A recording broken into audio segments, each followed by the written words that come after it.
Welcome to the Town of Lunenburg Conservation Commission meeting, September 25th, 2019. Start of the meeting, let me just say, in accordance with the requirements of the open meeting laws, please be advised that the meeting is being audio and video recorded. The agenda lists all the topics which may be discussed at the meeting and are reasonably anticipated by the chair. Votes may be taken as a result of these discussions. Not all items listed may in fact be discussed, and other items not listed may also be brought up for discussion to the extent permitted by the open meeting law. First order of business, let's take a roll call. Richard Birch, Todd Dwyer, present. Bob Pease, Present. David Childs, Carl Luck, Jack Rabbit, Here. Ken Jones, Yes. and Associate Member Jeff Viviano. Present. All right. Let's call to order our first hearing pursuant to Mass General Law, Chapter 131, Section 40, in Lunenburg Wetlands Regulation, Section 335. The Town of Lunenburg and the Lake Shirley Improvement Corporation has filed a notice of intent for the approval of a lake management program for Lake Shirley. All right. To start off, we've drafted kind of an outline for the workshop tonight. So I'm just going to start going through that outline, and the items that are pretty easy to get through, we'll breeze through quickly. So the first item on our outline tonight is just to review plans and address initial concerns with the NOI application. First, we want to address species loss that has been observed based on our observation of the data collected over the last tens of years. We have no quorum now. So I was hoping, Wendy, you could address your review of the data that has been collected, and just speak to that, and then follow on to that. As a lay person, one of the species loss appears to be an obvious warning sign that could warrant a more rigorous survey. So then, kind of following up to that, what would be the scope of a more comprehensive survey, and what would be the threshold that would cause you to recommend such a survey? Okay, Wendy Gendron, Aquatic Restoration Consulting, here on behalf of the Lake Shirley Improvement Corps. As I mentioned during the hearing that we had a way back, I only had a limited data set to look at. So I looked at 2006, 2010, and 2018. And from those data, I could see that there were some losses and there were some gains over time. So I cannot answer the species loss as a whole, looking back all the way to 2002. I requested those data from the prior consultant, which was Bob Hartzell from Geosyntech, and I'm waiting those results.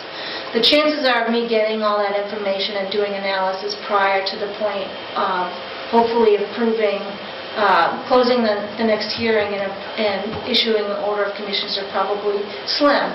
But I don't believe that it really needs to hold up this process. I think it's something that should be evaluated, and I think the Lake Shirley Improvement Corps is willing to take a look at that. But like I said before, most of the losses and gains are ones that were not found in very abundant levels to begin with. But again, I would like the opportunity to take a better look at those data, as well as separating out water depths. So I think there's a couple of things that could be competing, and not necessarily a cause and effect for anything that is being done, or they could be. So Drawdown has a distinct range in which it has an effectiveness, so it would be like to 6 feet. And so if we're seeing changes in that zone, they could be related to the Drawdown.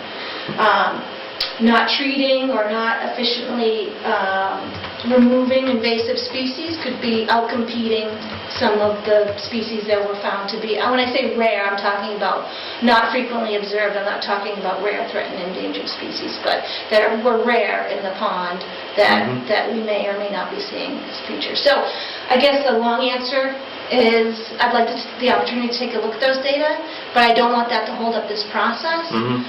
What would trigger the evaluation, I think essentially what you said is there seems to be a trend, and we want to know what specifically has been lost and gained over time. Because it could be a species that we don't care that much about, ecologically speaking. The example I gave at the hearing was duckweed, which is a floating leaf that's commonly found in actually in parent environments where there's a lot of nitrogen. The fact that that species disappears, I'm not very concerned about it. In fact, it could be considered a benefit in there. So what was your other question? Well, I think you addressed that. Any comments from commissioners?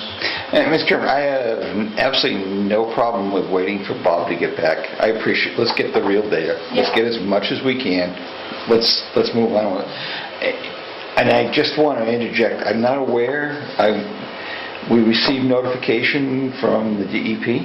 Have you been able to share that with? Did you send it out to everybody via email? You did, right? Okay, so when you've received it? Yes, I did. We're kind of against the wall here pretty hard. Meaning? Meaning that we have to get a whole pile of stuff through Fish and Wildlife and have them notified before we can approve anything? I think they've already notified Fish and Wildlife. Yeah. It's just a matter of waiting for them to get back to us. Have you sent the data into them? Fish and Wildlife got back to us, they're all set. Yeah, they have They approved the drawdown. National Heritage got back to us. Yep. Okay. And they're all set. Beautiful. They didn't love the drawdown idea, but They never do. Yeah. They never But they didn't object either. But they- Okay, correct. good. Right. After should be all set when I Yeah. called all three of them. and asked Now, them, let me ask on that, are they limiting your footage? so. No, They- up to the 6 feet. They're going to let you go up to the 6 Did feet? you like forward the email, I got right here, because I just sent. Yeah, when you get the chance, That'd be perfect. that would be perfect. Yeah. Actually, I Exactly. might have it here, I Yeah. could read it to you. Please do. Sure. Just give me a second. Yeah, I figured there was a possibility they go with the 6 feet because of the depth of your lake versus Hickory Hills. No. Watershed. They're watershed. They're watershed, They're too. watershed. Our And depths they've are been doing almost... that since 2003 without effect, where Hickory Hills wanted to go from 18 inches to I believe they said 3 feet or something. No, actually wanted to go to 5. 5 feet, so that was their concern, is they didn't have historical data, where we've had the historical data since 2003. Right, that was actually one of the reasons why we were able to settle them at 4 feet, because they figured they could get a baseline that way for the first 3 years. What was the depth of the drawdown with the fish kill that year? Do you remember? It was probably around 5 feet, I Was think. it? Yeah. Good. Any other? A lot of introductory stuff, reviewed, comments. Mass Wildlife does not agree that the project fits the ecological restoration, which is what... We know that part, yeah. Yeah. The project proponents should be aware that the impacts to wildlife and drawdown have the potential to be extensive both inlake and downstream. Beaver lodges, muskrats, this is essentially the same stuff that Natural Heritage. So they must have waited for Fish and Wildlife and then added this. Yeah, I'm just skipping the areas there. Sure. Repeat. In part to address the concerns, any project must comply with the principles and guidelines of the GEIR. To ensure that the decision on the use of lake and watershed management techniques to remediate the impacts of eutrophication and non-native invasive species considered long-term issues as well as immediate cost benefits impacts of available management options. Other non-native invasive aquatic species are a symptom and the real problem is lake eutrophication. Mass Wildlife encourages the proponents to include a comprehensive assessment of land use and nutrient imports as a component continuing the project. And it goes into the GEI guidelines, and then Mass Wildlife understands that a 5-foot drawdown has been the target in Lake Shirley for many years, and that the October 15th date is required to reach that level. Mass Wildlife also appreciates the fact that the impact of the drawdown on vegetation will be assessed twice annually. Review of the bathymetric map provides provided shows that Lake Shirley is deep, over 30 feet, and a 5-foot drawdown will leave a substantial area with sufficient depth to protect overwintering fish and wildlife. Given these considerations, Mass Wildlife does not object to the issuance of an NOI for the proposed drawdown of Lake Shirley. They They said, say 5 feet. he said 5 feet, and he also said the depth is 30 feet? The Average, yeah, we have one, Yeah. the average depth is about 8.5. Yeah, he 9 feet. didn't specify average or maximum. What did we tell Just him? says- Well, the bathymetric map shows the contours of the lake, so you Right, can see right, the deep the wall, and average. you can also see the average contours in the other There basins. is a place in Lake Shore just... There is, oh, there is, to get that one well. Yeah, this is almost the same wording. They have a standard package. Yeah, I think they, This is exactly what they said. someone waited for the other to respond. I have a feeling that National Heritage waited for Fish and Wildlife and cut and pasted there. Kind of like the old, I'm not going to try it, you try it, let's get Mikey. Let's get somebody else. That's- We should clarify that 5 to 6 feet, because their email says 5 feet. Make sure you, if you grab that other foot off of them with the approval, make sure you do. Yeah. Which is the NOI, I'm sorry, I Go ahead. don't speaking. Does our NOI state 6 feet? I believe. Because they specifically said they don't object to our NOI. Yeah, They specifically said it, but then they also No, I slipped in the understand 5-foot they're comment. contradicting each other, so, Well, I mean, that approval was like, kind of contradictory, because first they growled at you about different standards, and they said they liked your plan. right, Yeah. So, right. They definitely stated 5 feet a couple times, then they said, we don't object to their NOI. right, but they specifically said 5 feet, so Yeah. But make sure that that's... Our NOI specifically says 6 feet as well. Oh, thank you. 4 to 6 feet. Perform a seasonal 4 to 6 foot drawdown on Right. an annual basis. But I would definitely get it in writing from him on the 6 feet, because if we go for 6 feet, and they hear about it, and they growl back at us saying, hey, wait a minute, that we only said 5 feet. Right.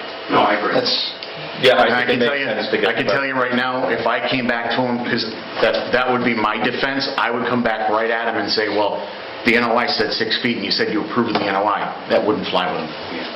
We'll seek clarification on that.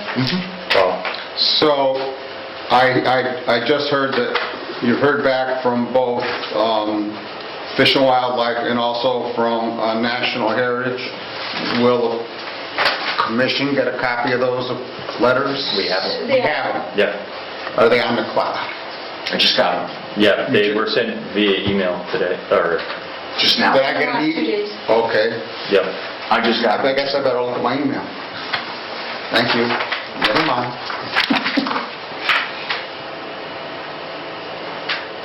And it's all, I haven't gotten an email on it. That's because they just forwarded to us just now. Okay, all right, I understand. Yeah. now, if I'm correct, this letter combines both responses, so the National Heritage responses, are they... No, they're separate. They're separate, But they say the okay. same thing. Okay. That was the comment about someone waiting for somebody else and then cutting it. cut and paste. And it's an old cut and paste.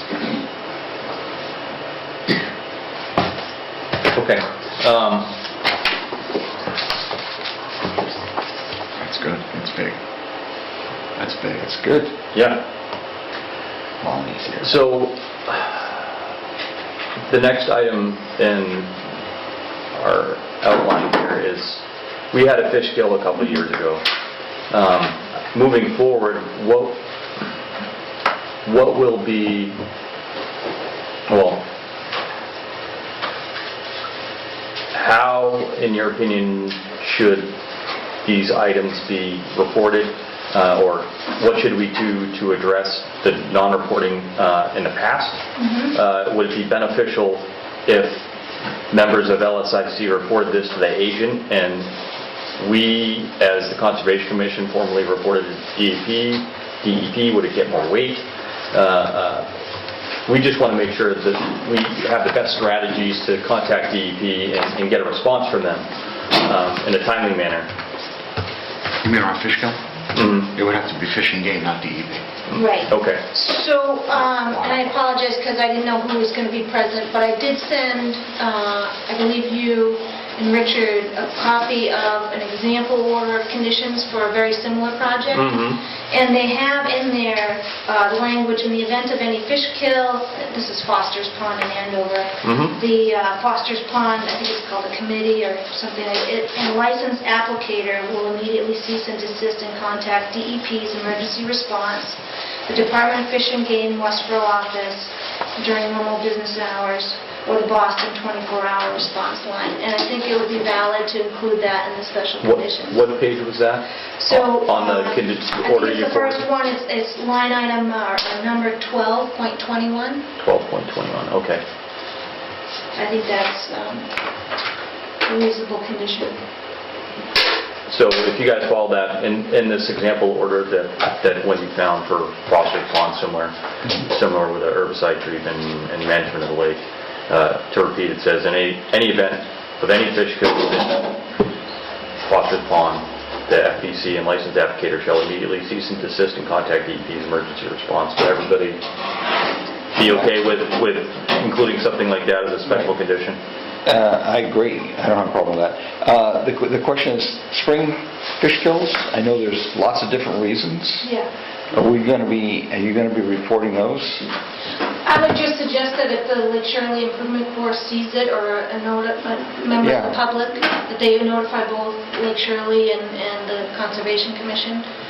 And, that would make sense. If we got a big, long winter, pile of ice and all that, is it taking the oxygen levels down? But interestingly enough, nobody can tell us when. I don't think you'd need to, in that case, I don't think you would need to respond to DEP's emergency response, because they're looking for a chemical spill. Yeah. And Okay.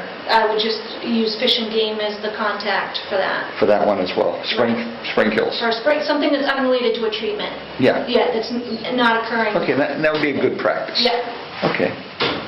So you'll have that? Well, you guys write the condition. Okay. Mhm. Okay.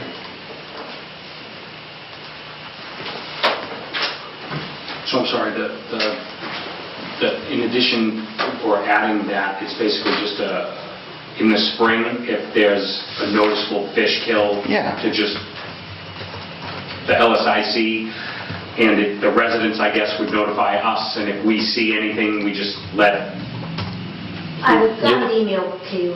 I have his Yeah. email now. okay, just Yep. And I have Fish and Jim's boss's Wildlife, we just let them email. I would know. now Right. email the two of them, because I have their specific emails. Yeah, and then copy. And CC Matt. And CC Matt, exactly. Perfect. As far as, getting them to respond more timely, I don't have any recommendation, other than, if you don't hear back from them, call them again. And take pictures. Yeah. You take pictures, because what they're going to be looking for is it the same age class of fish, is it, how many fish, provide that kind of information, and then Okay. maybe get some rudimentary assessment. You're talking about Fish and Game's response? Yes. Fish. Usually I found that when it comes to something like that, they're pretty responsive. Yeah. I guess it all depends on how many there are ongoing in the region. Right. We had a pretty big fish kill a couple springs ago, Bob, was that 2-3 springs ago? And they came right down. We did call it, what's going on here? Apparently temperature and pollen, All whatever. kinds of things. Yeah, okay. Salt, oxygen, Yes. seeds. All ages. So the next item on our outline is to have a discussion on the drawdown. Yes. I think there's lots of agreement in terms of the drawdown. I think everyone understands that the drawdown has been beneficial in helping to control weeds around the lake. But I guess the biggest items that we have really are trying to establish in our special conditions in the application, how to control and vary the drawdown, and kind of putting that control and agreed upon control and variation of the drawdown for the duration of the application, getting that down as a special condition.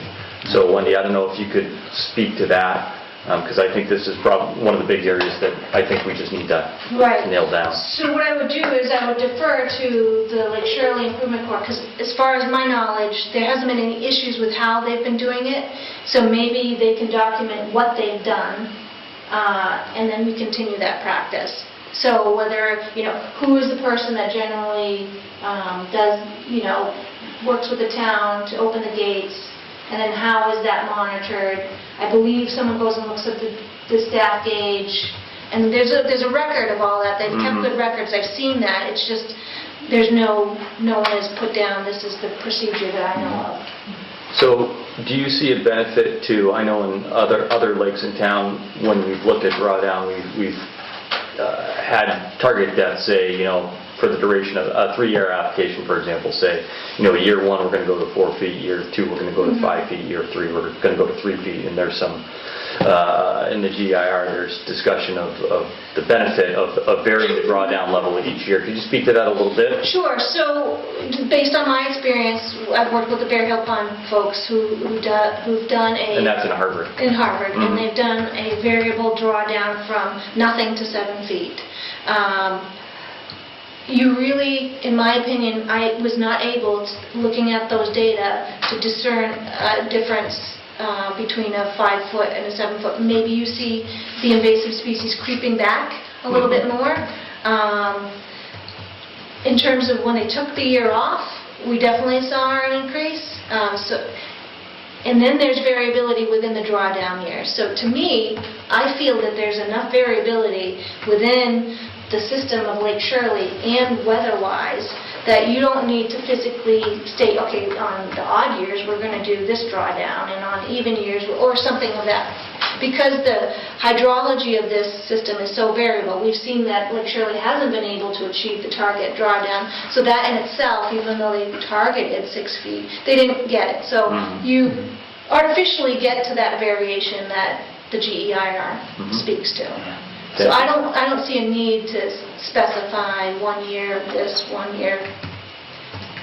Comments from the Commissioner. I like the idea of play it by ear based on what the weather was like the prior year and how successful you were and what looks totally reasonable. The only question I would have is, Joanna, do you guys keep the pipes rolling all through the winter? Do you have a downstream requirement placed on you folks in terms of minimum amount of water that has to be continued? And could include that information in it, and that way we can validate and say, yep. I think it's in the application. It's right. It's in the Yeah, it's in the GEIR, but was it in their application? I'm No, sorry. well, it's in the NOI, and they usually send supporting data during the year showing their flows. Okay. They're required to keep a minimum flow. Perfect. Per their order of conditions. And that actually started with the Shirley Concom doing that requirement because the downstream flow was in Shirley. Right. So they'll probably continue Okay, that. that was the only concern I had. I know in the other lake, they have a downstream requirement. Well, but it's right in the GEIR that, you need so much flow per square mile of watershed. So my question was, I would appreciate if anyone could shed light on help me understand why a variable drawdown is desirable. Because to me, if the goal is to control weeds, I don't understand why you don't do as much as you can all the time. So I can attempt to answer that. Sure. So the thought practice was when you do a consistent drawdown year after year and you're getting the same results over and over, you're favoring something else. So you're trading perhaps your milfoil, your fanwort, but something else may decide. So it's about the other plants. It's about the other I got it. plants. Right. Thank you. So you want to keep a variability in the system. Thank you. And that was in your first report 100 years ago when that was generated, that strategy was outlined. Yeah. So, But I find that working with the same lake over and over, that the weather kind of does that for you. Yeah. so generally speaking for the drawdown, it also impacts structures around the lake. There's some permanent docks, things like that, walls. What is the minimum level you need to get to reduce impact on residents? Before that question is answered, the commission can't consider docks. That's, according to DEP, that's a convenience item. But the walls, anything like that, and I believe I brought this up actually a few times in a few different meetings, that if we're going to go for an extended drawdown past the period where it's beneficial for weeds because of a safety concern, we should document that so that you have something to hang your hat on that one. Because, like I said, at the last meeting, last year, it was a slam dunk, shut December 31st. DEP was like, you shut it, your order is for weed control only, there's no safety measures in it, you can't keep it open past December 31st. That's what I'm thinking here. Right. So what I hear you saying is that if you want to have a different rationale for a drawdown, you couldn't consider docks, but you could consider walls. If there was a safety hazard to the residents and the lake and, anything that dam safety or the state would consider a safety hazard item, then they would allow for a more extended drawdown. Like last year, we had the issue because of all the rain, couldn't get it drawn down. So let me rephrase the question, rather than say the minimum. Is there a benefit to having a drawdown less than 3 feet? I don't In your see opinion? one. I know, not with the invasive plants that you've got growing in I'm this gonna say pond. no. Because they'll just creep right into that zone. So in our special conditions, if it's phrased as such that the drawdown will vary naturally by, annual precipitation and things like that, between 3 and 6 feet, that would be No less acceptable. than 3 feet? Well, we don't even have to say no less than 3, we can say, well, generally. Yeah. Actually, they can decide they don't want to. Right. Yeah. Right. Yeah. Okay. Yeah, so leave it at 6. Like I said, in the Bear Hill Pond case, they were getting good control. They wanted to see what would happen if we took a year off, and the year off was a phenomenal drawdown here. So it was cold and they had very little snow, and then they had resurgence of the invasives. Mm-hmm. Yes, ma'am? Tammy Lovell, 579 Reservoir Road. I think, doesn't the NOI say 4 to 6 feet? I just don't want to keep confusing the language, 3 to 6 feet, 4 to 6 feet. I would be happy to approve a 4 to 6 foot drawdown as presented in the application. Or maybe just up to 6 feet. Yeah. Why would you put the... Sure. Well, but they asked for, in their application, 4 to 6 feet. I don't know why.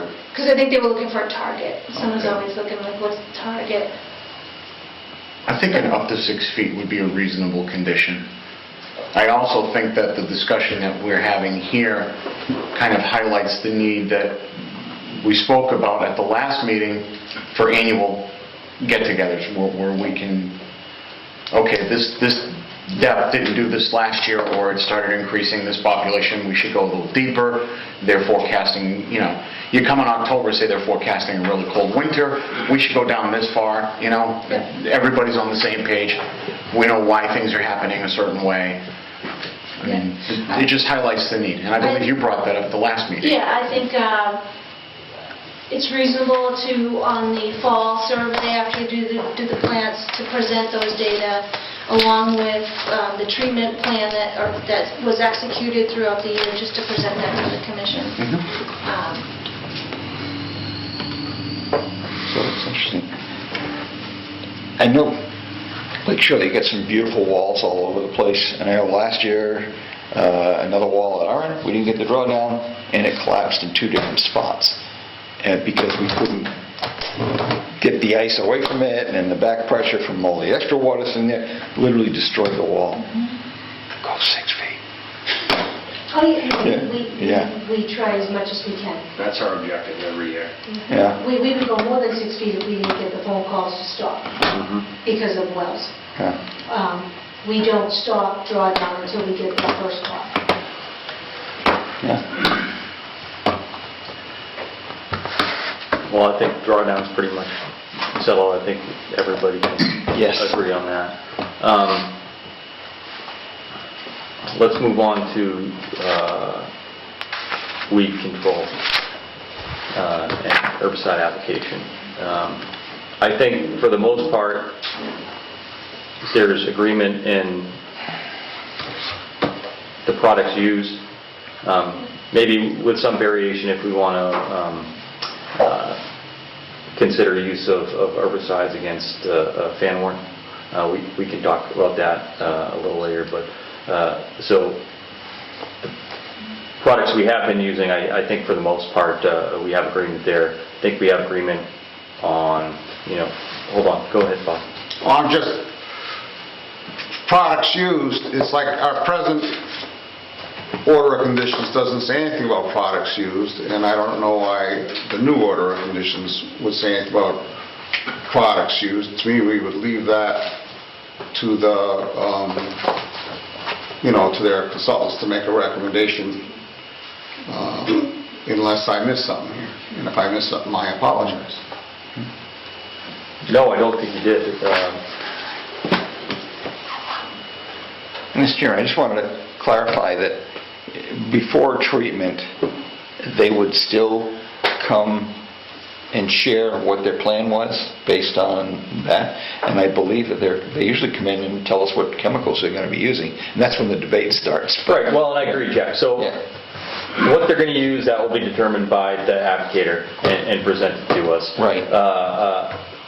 We're going to have, whoever's the applicator, we're going to have their professional credentials, insurance, all those things for the file. Right. I think everybody agrees on public notifications for the lake and for the commission. It's required. And then post-treatment reporting, I think everybody has agreement on what needs to be reported. They'll report, where they treated, how much they treated, if points varied. So I think where we have where the work needs to be done is really discussion of the pre-treatment survey and reporting and how that plan is developed, and then and what those criteria for treatment are.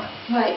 Okay, as far as that, I tried to address some of that in the submittal that I sent to you as the working document, and I put in the literature search for what's appropriate for habitat and some type of goal. The literature bores out a cover recommendation of less than 40%. The way the aquatic plant surveys are done, they don't have a category that ends at 40%. They have a category of 0 to 25 and 25 to 50. So what I'm recommending here is, instead of changing all the survey and how the surveys are done, we just establish the goal of less than 50, with maybe even some notation when the biologist is out there that this is 40%, we're between 40 and 50%. So they would target the areas that had the cover at or approaching that value. But I also recommended that they look back historically to see if these areas are typically zones where the plants get very dense anyway throughout the year. So what the problem is you do the pre-treatment survey in the early part of the summer. Plants are not at their full biomass.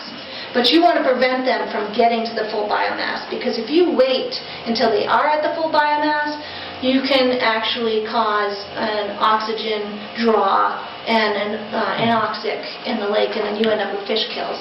So the biologist should be recommending a treatment based on what is at a high level, or I guess they call it a moderate density, at 50% or more, and then look at the areas that have the potential to grow into the 50% or more. And those areas would be the target of treatment. That's a little bit more work on the biologist's point out there to extrapolate what they believe and the why. But I think that you could look at the prior year's data and make some assumption. I mean, you look at these treatment maps over and over and over. It's the same areas, so nothing really is changing all that much, except for there's years where they go out and it's not as bad as they initially thought, so they actually reduce the treatment area. So there has to be some flexibility. In those years when it's not as bad and maybe reduced treatment, in your experience you found on lakes that do that, sometimes it can be to the detriment of the lake, because maybe they don't extrapolate those areas that will exceed 50% in their normal growth cycle and have those higher densities. Can you speak to that a little bit? Actually, Dom, are you on the line? You still with us? He's got unmuted. Yes, I'm still here. All right, did you hear that question? The question is how do you extrapolate what you believe is going to be a high density area, and is there a chance of you over-treating? Or under-treating? Or under-treating. Yeah, unfortunately there is going to be some chance of that happening, but I think the idea of going back and kind of comparing, also not relying just on that year's data,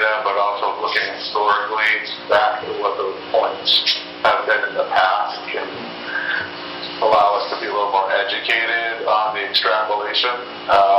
And the other thing too is I think we've been able to get some flexibility from the commission in past years where typically it could be 3 to 4 weeks after the survey before we actually do the treatment. So to have some flexibility out in the field when we go to do the treatment on it, hey, this area is not as bad as we thought it was, or this area is, at or worse than we thought it was. It allows us to amend kind of the plan in real time while we're doing the treatments. So I think I put in my recommendation that if they were planning to exceed the level that they had treated in the past, that they would do that notification to you before they did that. So for example, if they typically treat 90 acres, if 1 year, even though they submitted that plan, and then they go out there when they're about to treat, and it looks like 110 acres, that there'd be some type of trigger or notification, or you would restrict them to that 90 acres without. Go ahead, Jack. Mr. Chairman, for you, there's two parts to this, Dominic. The first part is that, we try to do a historic comparison. And sometimes the survey is done and we don't really see any of it until about a week before it's planned to be done. And if we could, we would ask that as soon as you have that data, you give us a chance to take a look at it. That'd be with some sort of reasonable. Come on, you gotta let us meet, and you gotta give us a week before the meeting, just plow through the stuff. The second part is that to essentially not share with us that you want to treat a greater area. I want to see what other areas, because what a part of our strategy has been over the last 3 years, 5 years, 3 years or so, is to essentially reduce those areas that were treated, and I believe we're probably at a third of where we are right now, and the lake is doing really well. At least from casual observation, but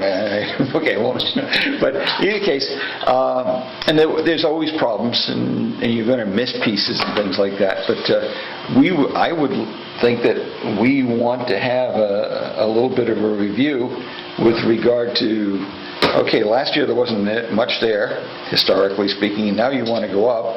Tell us why. And we have, in the past, actually gone out, and we're not experts at all, but we can throw rakes out pretty good, and pretty good at statistically sampling and seeing if we're even close. And where we have some of the questions is, what's the difference, Dominic, between a 2 and a 3 and a 2 and a 4 in terms of your scoring systems? And we'd like to understand that more. I would like to see how they... And I think they address it here. They say in areas where they have 50% or greater coverage, they tend to treat. They can treat without telling. I think the context that the commission needs, in my view, is in the areas that are less than 50%.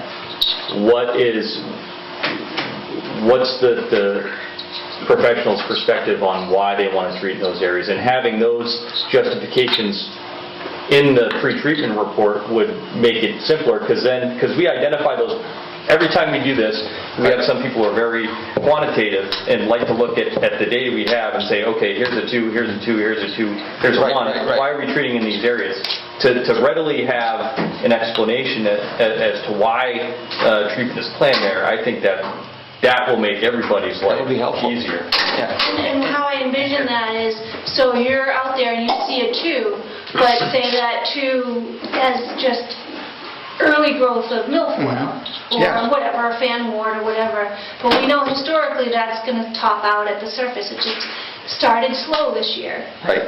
So you would want to knock that back sooner. And I think the biologists can say point by point, and this is why we were including this in there, is because while it's currently at a 2, the species that are present when we did the survey are ones that typically become aggressive and high biomass. So we would give us an extrapolation then, if you could, on the 2 and where you anticipate it was going to be in X period of time.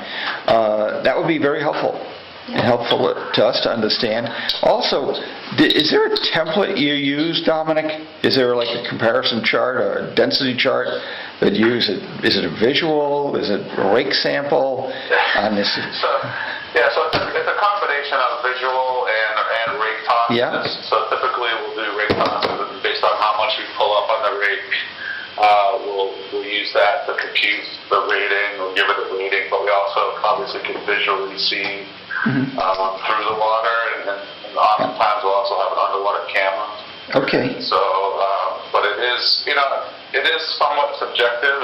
It's not like we're measuring the plants directly, so there is some variability from an observer where it is somewhat subjective. It could differ 5 or 10% depending on the person or the day. I think what we've been talking about is probably a good solution where we try to extrapolate as much as possible in the pre-treatment survey, and so that we're at least likely to present to you folks kind of what we think is a sort of a maximum treatment area, and that we can use that as a base, and then so that we're not likely going to go out there and find areas that we didn't ask to treat. It's probably because we're going to go in and give you guys the treatment map based on areas that we think aren't there yet but will be there, and if we include those initially, and then if we go out there and we don't see that extrapolation or that increase happening, just take them off. I think we're much better. I think folks will be much more comfortable with us coming in a little bit high on the treatment area and then taking it off on the day of treatment if we don't see the plants, versus the other way around. So, 2 points, Dominic. The as-treated piece, I don't know if we received that. Did we receive the as-treated area? Did we? Yeah, we do. Okay. Yeah, I just haven't seen it then. And the other part is, there must be a methodology, a documented methodology you're using? Yes. Yeah, could you get us a copy of that? Yeah. That way we can say we've approved the vendor's methodology and we have a copy of it. But I'm interested. There's all sorts of scientific peer I'm interested in what they... literature on how you do these. And this is what I was getting at the hearing, is there's multiple ways to do these surveys. So you could set up a point grid system where you're just going every 200 feet and taking a sample, or you could have a random stratified design. There's all kinds of, and the number of points depend on your intent. And then how long and what you're doing for samples. So some will use divers or cameras and rake toss. Well, rakes sometimes don't always pick up everything either. So, I think the consistency is more important than doing a thesis here. Right. Because you're looking for changes over time or changes within changes in methodology, not just climate change, but methodologies being used. And so I would be interested in at least understanding that and getting a baseline. And I can go out and take a look and see what the literature does say. So if we can get a copy of that, that would be acceptable. The author to Google is Madsen. Okay. And I can give you... Are you using... Is that the Madsen methodology? I think he's, correct me if I'm wrong, Dom, he was the Army Corps of Engineers guy at the experimental station, and he did a lot of comparisons on methodology of plant surveys. Yes, I think it's John Madsen. John Madsen. Yeah, I'd love to, thank you. And Dominic, if you could just send me your version of the Madsen methodology. Actually, the River Conservation Commission he quotes, references Madsen. Yeah, but is it the methodology in there? That's all. I don't know if that's... John, it's not a showstopper. My point is just that, I now have a reference point. Caleb Slater actually references in his Cliff Notes there, his references. Okay. Yeah, it's I have those papers, I can just very easily Yeah. email you them. I appreciate that, and Dominic do the same. I would just... Hold on, Bob. Sorry. Yes, ma'am. Tammy Webber, 579 Reservoir Road. Am I to understand that you want the methodology given to you, you use the word to approve it. Can I understand how you're going to approve the methodology given to you by the scientists from the companies that have been hired to consult? Maybe I chose the wrong word then, to confirm that the methodology that is being used is consistent with the industry practices. So how are you going to confirm that, may I ask? I will go and read a pile of it and see what I can do, see what I can understand. Okay, but the consultants, not one but now two, are using this methodology, right? Yeah, Is it the same? Is it the same? It's Can you the- tell me if it's the same? I can't tell you this. No, so I'm asking, basically I'm asking, can you show me your methodology? And then this consultant has offered me a pile of information, and then I'll go and look at the pros and cons of them both, and I will come back to the consultant and say, what do you think? Okay, I just want to be clear that I understand that who's approving that the methodology is okay and correct and accurate. Yeah, I look at, basically, they're a supplier to the town, right? And we have a requirement to assure that the suppliers to the town meet certain reasonable standards. Right, but I want to So- understand how you're coming to that conclusion. I mean, is it your own expertise, your own certification?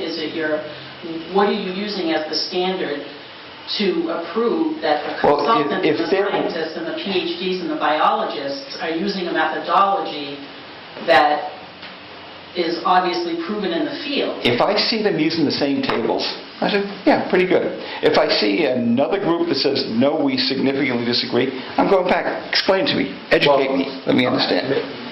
That's an issue. Are there, you refer to Maston as the methodology that is typically used as your baseline for conducting these surveys. Are there alternatives? It's a paper that compares different methodology. Oh, it does. And it does explain when one methodology is better than another. And does the paper provide sort of best practices recommended? Not necessarily, it just says, just caution, if you're doing a whole lake, just exactly what I was saying. If you're doing something, you're looking, hunt and peck for a certain species, certain methodologies are not the same. But what Solitude does is standard practice. Some people might tweak it a little bit, and their tweaks are like, instead of saying sparse, trace, dense, they may assign a percent value to that. So 60% of the biomass in this point is fanwort, rather than saying this is dense versus trace. And that's supposed to have some qualitative range to it. And Geosyntec kind of started that, and I think Solitude has followed along. I mean, it's standard industry practice when doing a lake survey. So I don't have a problem sharing the paper because No, I'm interested. you may come up with, well, why don't you do this method? Well, yes, there's more detail to that, but you know what, your costs are going to skyrocket, and you don't need that for the answer you're trying to achieve. Stem counts, there's talks about that kind of stuff, and that's not... And if it was something that we did need, that recommendation should come from the people managing the lake, Yes. the biologists who Certainly, are looking at the Dominic, data. myself, or any other accredited biologist would say, this is the methodology you should be using. I'm Yeah, interested. hold on. Okay. Bob, you had something. To me, the only thing that I would care about the methodology is if it changed. You have people who are experts in the field taking these samples. I don't think it's my position or the commission's position to go out and start telling them how they should be taking their samples. And I don't think it's the commission's position to go out and be field checking their work. I just don't think that's appropriate. And I also don't think it's appropriate, Mr. Chairman, for an individual member of the commission to be asking to have information sent to them. I think, the commission should ask for information, and the commission should agree what information they want from the applicant, as a whole, rather than, I want this and I want that kind of thing. Yeah.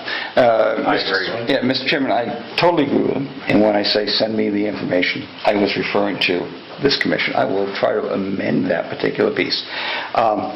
There's methodology and the individuals who are executing the methodology. Dominic, you had some new people out doing the survey 2 years ago? Not many new people. Jack.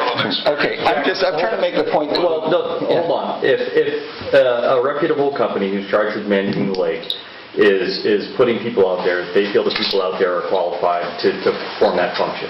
Right. I don't think we should get in the habit of questioning how they perform their work. Because, one, I've heard from folks that they worry that whoever's managing the lake, especially people who apply the herbicides, are just trying to sell the herbicides. The flip side to that is their reputation is based on good lake management. And if they damage lakes, it's going to damage their professional reputation. They won't get work. I totally agree with that. I'm interested in the people that are providing services to our town. I would be interested, I will go back and do the research. Are you A2LA certified? Are you doing ISO? Do you have training records for all these particular people? So I would be looking at the process that they were using to essentially execute those things that are said in terms of what they're selling to the town. So that's where I'm coming from. I think that's out of line. I disagree. I think that's out of line. To take them, you want to see their training records? No, I would like to see that they do train them. I'd like to be assured that those people were I trained. think that's way out of line. Are you certified by any national agency, Bob? I mean, Dominic? Have you been? No, I mean there isn't really that type of certification for Right. I mean there is the national, the North American Lake Management Society does have a certified lake manager, but by no means is You're like a lot of people. standard. So I have concerns about processes, and all I'm doing is trying to explore that to the best of our We're ability. way off. Bob, that's your opinion, and I appreciate that opinion. I'd like to finish my sentence. I think we're way off topic about what should be in the NOI in the order of conditions. I think we're so far off that topic, and I urge us to get back to it. So, One more question, sorry. go ahead, Jeff. So we going through, who's throwing rakes to verify Dominic's, I guess, pre-treatment plan, and I guess density and weed type? Are we certified to do that? Two So parts. the way that I see, he comes and he does an Right. evaluation of the lake and says, he says this is the maximum area tentatively that we're going to treat. And then we go and make sure that that's actually occurring? Is that what we're doing? If I could interject here, if you don't mind. The way we've done in the past, they go out, they do their testing. If there's a question, I usually just go out with them in the boat and do the reg testing with them. And I think that method could continue. It's easy enough. I've worked with them enough over the years that if there's a question on density, they've always been happy to take me out and throw some rakes in. It doesn't take long. Can I ask a It doesn't happen. It doesn't happen When often. he says "they," is he talking solitude? Solitude. Or Yeah. conservation I'm commission? talking about solitude. Thank you. So are you with I him? apologize. I'm talking about solitude. Thank Are you with him the day of treatment then? Hmm? Are you with him the day of treatment? If they treat for algae, I usually go out with Dominic. We evaluate the areas that he wants to treat from the prior order conditions. Yeah. And usually, it's to make sure that I concur with his opinion, which I usually do. He's usually well thought out, but it's always been kind of an oversight thing. It never takes long for us to do. It doesn't delay the process.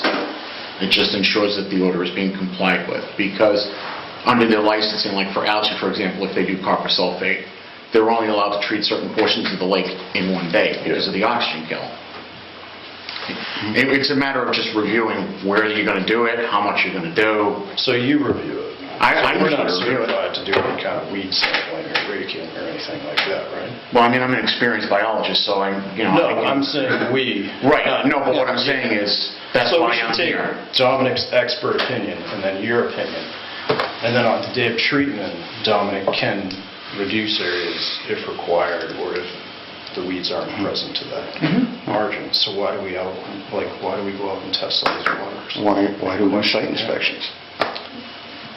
it's completely Well, different, if you ask me. in past years, we haven't, I mean, I think this past summer was the first time I think you went out with us, Matt, right before the treatment, but I mean, in the past, I know there's been some spot checking and a little bit of back and forth with certain commissioners. Well, on the weed treatment, this year was the first year, but past years I've gone out on my own. Usually you and I have gone out when we've had to do algae. You and I have gotten together on that, gone around the lake, or, met in the office, gone over the areas. The point I'm making is I've never run into an issue. You know what I'm saying? I've never run At into an some issue. point, you're going to trust the people you hire. Exactly. Well, this isn't a matter of trust. In my case, it's a matter of just being able to say, hey, this is what Dominic submitted. I looked over what he submitted. It looks fine. And the ride-alongs are a perfect way to... It's the same thing when I review a wetland delineation. Somebody submits a plan with a wetland delineation, I go out and say, yeah, the wetland delineation looks great. Or I see a problem, this flag needs to be moved out 2.2 inches, Joanna. And to go back to what Ms. Jensen said about it, we go out and see it was 90 and we want to do 110. There's always been an understanding that Dominic Day calls Matt, and Matt would go down and he would show him that area as Jack was concerned. We would never just go from 90 to 110 and let you know after the fact. It was something... That's what we did in the past. No, we've never exceeded without... Oh, you never have? No. We've never gone more than what the map said. Okay. It's always been out or less. We've always actually gone less, sitting with Matt, taking commissioners' points into concern. Even this treatment, we recommended, what were the numbers, Wendy? Because we just recapped them. I think 67 acres, and we did 40. It's like if they have a treatment plan, I go up with Dominic. So that's what I'm saying, why are we questioning Dominic's expertise? In my case, it's not questioning, it's being able to verify for the commission that, the treatment area that they said was done in compliance with the order. Yeah. It's just my duty. No, I understand you, but, I mean, like you say, you go out and actually... We've tossed a couple of rakes to see, and then we came back. So the problem came up when we had about a week's notice before there was treating. We didn't have any. What do we do? Let's go out and see what it looks like. But as far as I'm concerned, a day's notice is fine, because Matt's actually the one that is making the opinion on these areas that are treated, whether they should or Well, shouldn't be. you notify your group about a week in advance, right? Okay. Did I jump in front of somebody?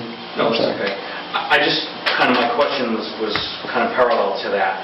So when a plan is submitted for treatment, a survey is done for density, and then it's submitted, has there ever been a disagreement in the areas that should be treated after Yes. you guys went out? The short answer is yes, and it's caused a lot of friction in our meetings. Well, I guess my over the last question year. kind of, again, goes with your question of if you guys are going out and throwing the rakes out there, what methodology are you using? Exactly. Because you're asking the professionals what methodology they're using when you don't even know if there's a standard or not. So I don't know where to Right. gap. We were trying to verify. I believe that there was... Can you clarify we, because it wasn't... It wasn't a commission. commission, It was... a couple of random members of the commission going out and saying, this is a 4, let's go see what it looks like, right? And just let's go see what a 4 looks like. We went down, threw a few rakes out, and we go, we don't understand that. We did not stop the drawdown at all. We Was just... it a drawdown issue or a treatment issue? It was a treatment issue. It was a treatment issue. I've never stopped drawing. So those were the questions that we brought up. We did not stop it. That's how we became aware that it might have been another individual. It wasn't the regular team that had done it. Again, another variable. So that's as far as we've gone. But we have that right to do site inspections and to question the data. Now, Jack. Yeah. Hold on, Mom. One thing you can say, because you made a circular argument here. You've argued that the professionals, you're questioning what they do, and you go out and do a survey, and it causes you to question their judgment, yet you don't have the expertise to exercise the judgment. We did... So your particular survey, if I'm looking at it just from a broad perspective, is garbage in, garbage out. It's a hacker survey. But we were looking for differences So why do we between need to the discuss it then? Well, I don't know why we're not This going down. entire conversation is not germane to anything on the agenda tonight. Okay, we're supposed to be forward-thinking, looking forward, how we're gonna do it better in the future, Yeah. okay? You know, about what should be in the Lake Shirley order of conditions, you know, what amendments, if any, should be made, you know, to the application, to the NOI, and that's what we should be talking about, not something that happened 2 years ago. I agree. Mr. Chairman, Stop talking about 2 years ago. I will... I'm sorry, through the chairman. Mr. Chairman, through you, the question we had is, can we get enough of an advance notice to do the research?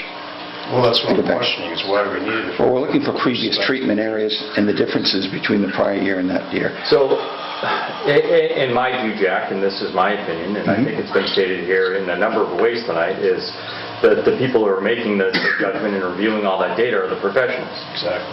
And the people who are confirming that their plan is valid is our agent.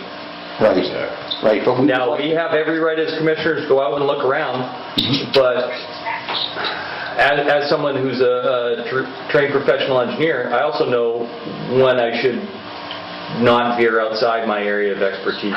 Can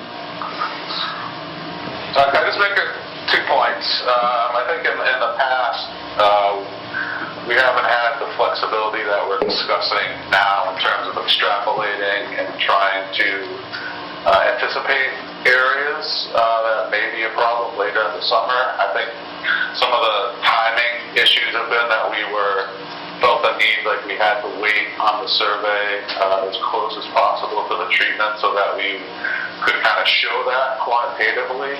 So I think if we do have that flexibility to extrapolate in some areas, look at historical data, I think that would allow us to feel better about doing the surveys a little bit earlier, giving us a little bit longer of a window to provide the survey data to the commission prior to treatment.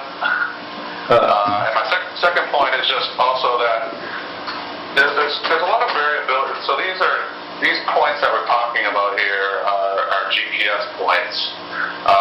You know, so there is going to be some variability in that particular spot. You know, you may literally move your boat 10 or 20 feet in one direction and catch a dense bed of vegetation on one side of the boat. If you move your boat over to the other side, you may hit a bare spot. So, I mean, that could explain some of the variability. Generally, when we're at the point, we're kind of looking at an area around the boat. You know, we're not just sampling one very specific point of the lake. We're looking at that area of the lake. So, there could definitely be some variability from one part of that area to another. And there's a discrete number of points, so we not only do we have to extrapolate in time, but we also have to, you know, in some places there's a fair amount of distance between the points, so we have to extrapolate to the treatment areas, of, you know, using the points of the guide as well. So.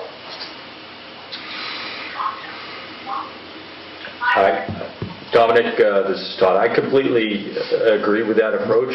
Giving the commission a window into how you exercise your judgment, I think, would greatly reduce the you know, questioning of every point on the plan, if that's already, you know, outlined in the pre-treatment plan. Anything else? Just want to see the methodology, that's all. Bob, do you have anything else, Jeff? Where are we in your outline? Now we're going to move on to algae control. Do what? Algae control? Thank you.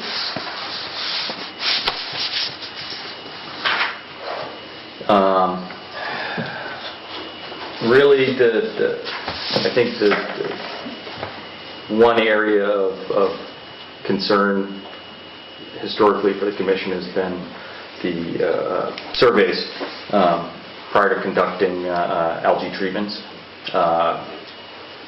Can you speak to the frequency and requirements of... Sure. So when I hear the commission's concern about monitoring, I see two separate issues. I see one where you're looking to establish criteria on when you're going to treat for algae. And I think that has been well established with they're going to do disc transparency measurements, which is water clarity, and when they see a decline beyond 5 feet, that triggers them to do further examination, and that further examination is taking a grab sample of the water and sending it off to either an analytical lab or a phycologist that looks at the algal composition and numbers, cell counts in that sample. And it's that professional that would say, oh, and they do this on a frequency, and I have it outlined in the notice of intent. That frequency, as they're getting additional samples, that will trigger the phycologist to say, I see a problem growing here, we need to treat. And it's the same kind of thing with the plants. You want to get it before it becomes a problem, so you're trying to prevent that bloom from occurring. Conversely, they may say, the species, yeah, we see a decline in water clarity, we think it's related to something else, I don't see problematic algae here, don't treat. So you're relying solely on that phycologist to make that determination. And I think that plan is adequately outlined in the notice of intent, and it's been followed pretty regularly in the past. I think what has been a contention for the commission has been more of source control and evaluating where the phosphorus is coming from. And so there's been a desire for the commission to have the Lake Shirley Improvement Corps do additional testing for nutrients. And I think that's where the breakdown of the monitoring comes from. I don't think that's outlined as in here, but I don't have any. I would like to hear if you had more concerns about the algae monitoring, and then we can move on to the second part that I think is more of a controversial issue. Jack, you have anything, Paul? Well, I just remember, I think in 2017, Dr. Wagner did Yes. a study, and in his thing, he recommended, and I don't know if this is germane to this part or the next part, but Yes. he recommended, treating with alum. Yes. And, I noticed in the notice of intent, it said, that was considered but not decided to go with it because of the perceived high cost. Yes. So what is proposed in terms of doing a copper treatment or a peroxide treatment, you're treating the symptom, Yeah. right? What Dr. Wagner is explaining is treating the cause. So Right. the cause of the algae is increased phosphorus.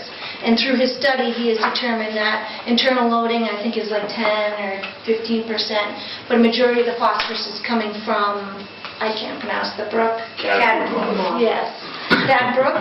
And so he was recommending, and it's not, we have done this in certain lakes. Morris's Pond comes to mind in Wellesley, where they're actually doing an alum injection that gets triggered when stormwater and the flow in the river comes up, and that triggers the system to start dosing with aluminum sulfate.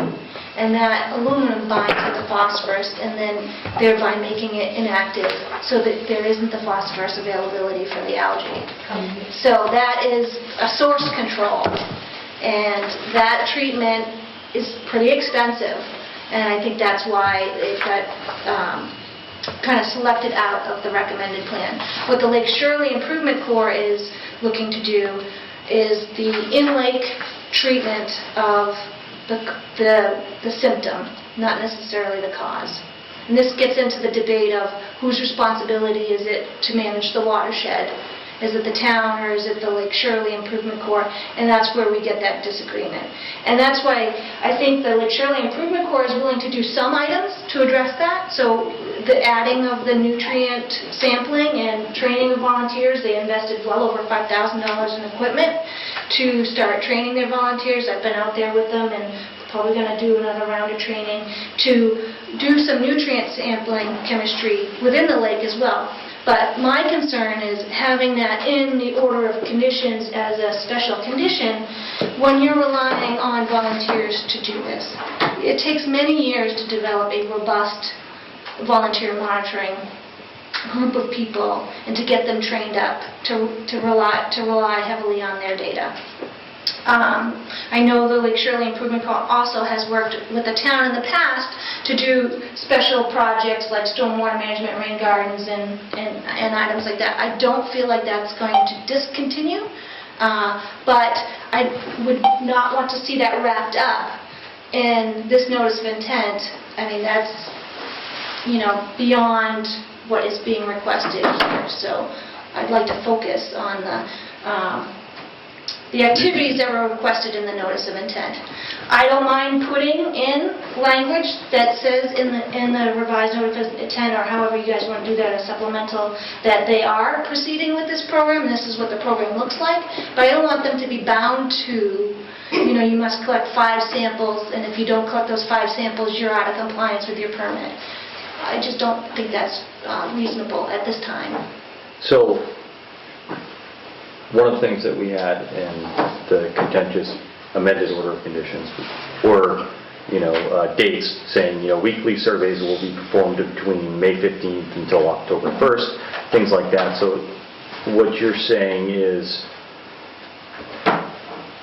you're going to perform the testing and whatnot, but you don't want to be bound by conditions. Well, okay, you didn't start your testing until June 1st, or and only continued to September, and we've missed 6 weeks of data this year, and you're out of compliance. Right, exactly. And there's unforeseen circumstances. They're not experienced enough to know when there's equipment fouling. Stuff like that. And so then they got to send the equipment off, so they may miss, and this is why people get paid for it. But the algae, Yeah. Go ahead, Joanne. the algae, I still, yes, once it hits the 5, that we would do the 2 to 3 surveys that we've always done. We send our algae to Dr. Wagner. He does our algae testing.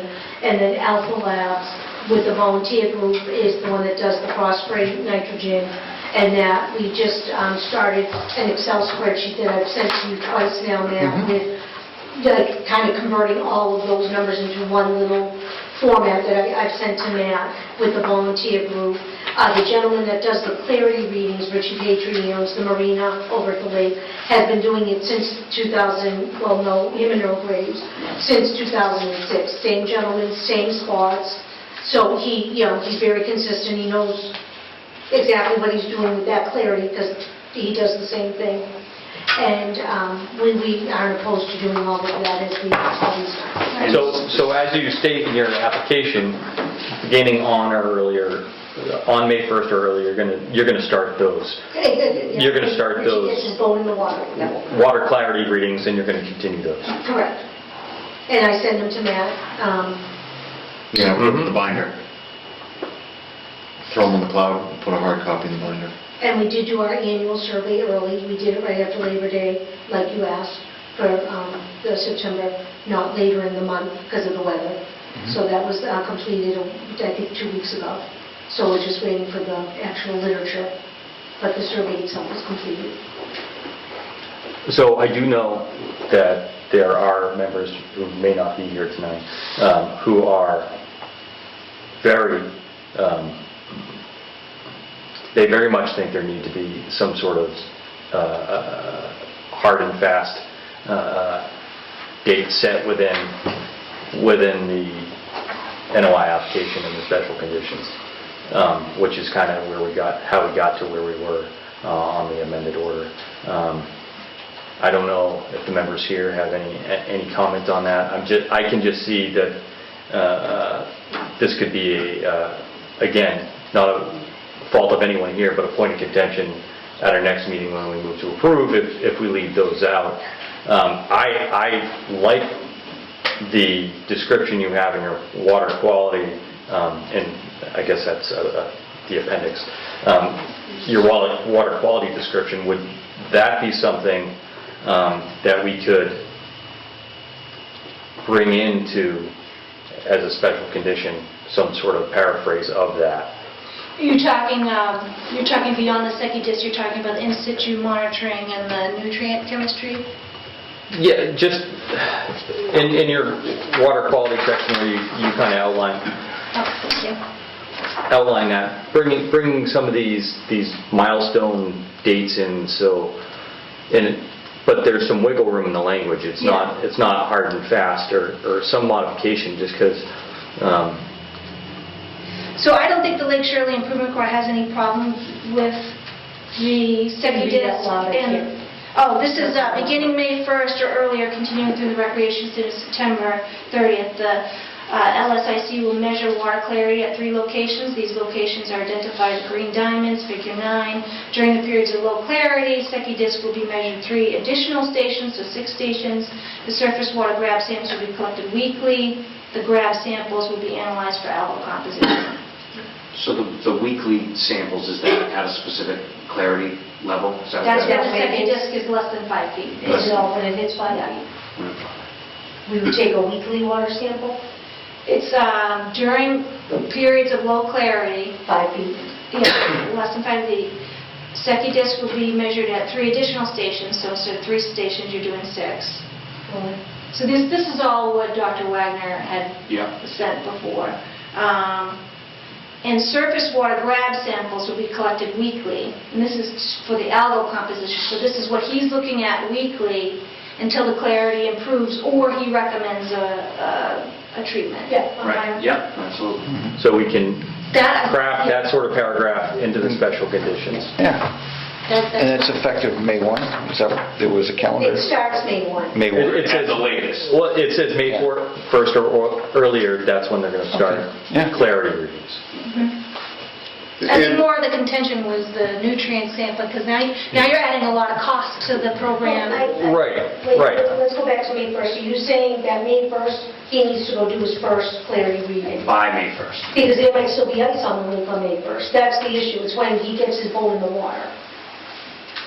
There's been Mays that there's, May 1st, there's still hints of ice that we haven't been, or the water hasn't filled up yet due to the drawdown. We could rephrase this to something beginning in May or earlier. Well, yeah, or ice out. May or earlier, or putting parenthetically weather I allowing? just don't want you to say May 1st, where's my report, when Right, well, that's why I think Yeah. May or earlier, whether That'd be great, May. Yeah. Because trust me, I want my Starting in boat in the May. water as Yeah. early as possible. We all There's do. times where I'm late May. Yeah, absolutely, I'm fine with that. Starting in the month of May, would be yes. great. Perfect. I would just like, if I might, to ask you what the earliest you've ever seen trouble with blue-green algae. Probably not until like June or July. Dominic, do you want to comment on that as well? Yeah, I would say probably generally July. Pretty rare to have problems in May and June. Yeah, in my experience, I've never seen a blue-green algae problem before July and August, and I'm mystified why we start requiring this testing in May. So what about beginning on June 1st or earlier? I said that the last time, and I was not, Who came up with May? you Well, guys so- did. Excuse me?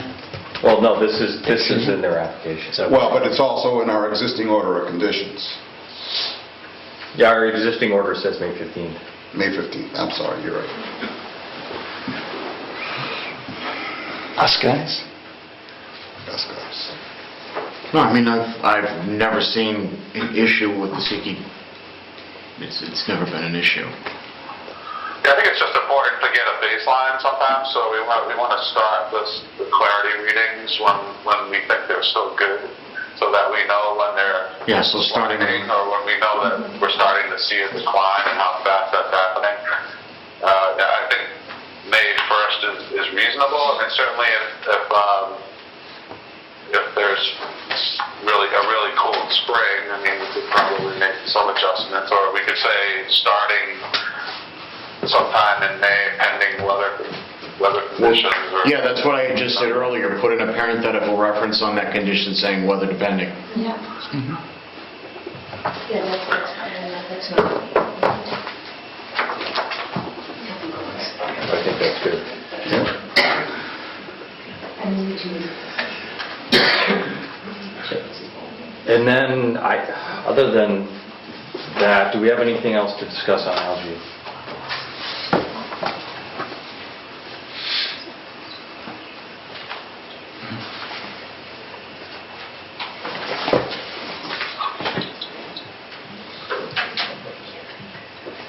I don't believe so.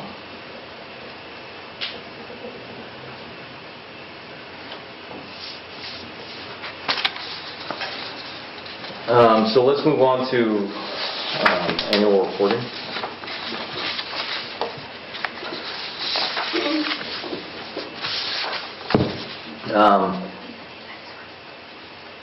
So, let me see if I can pull up.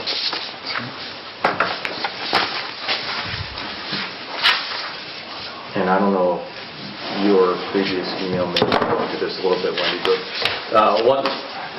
in the previous order of conditions, which I think you had a chance to review, we had we had a lot of specific dates required for the data we want to collect it and things like that, which are helpful when commissioners are reviewing applications to make sure they have anything. But again, we're grading something that not all of us fully understand as lay people. So, let me see here.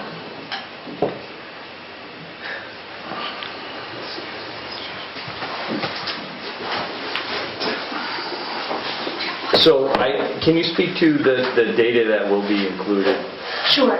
in the annual report? So in the annual report should include a summary of the pre-treatment report that Solitude presumably, or the herbicide applicator contractor will submit. Mhm. You know, not regurgitating the whole thing, but, you know, a summary, this is the areas that we're going to be treated.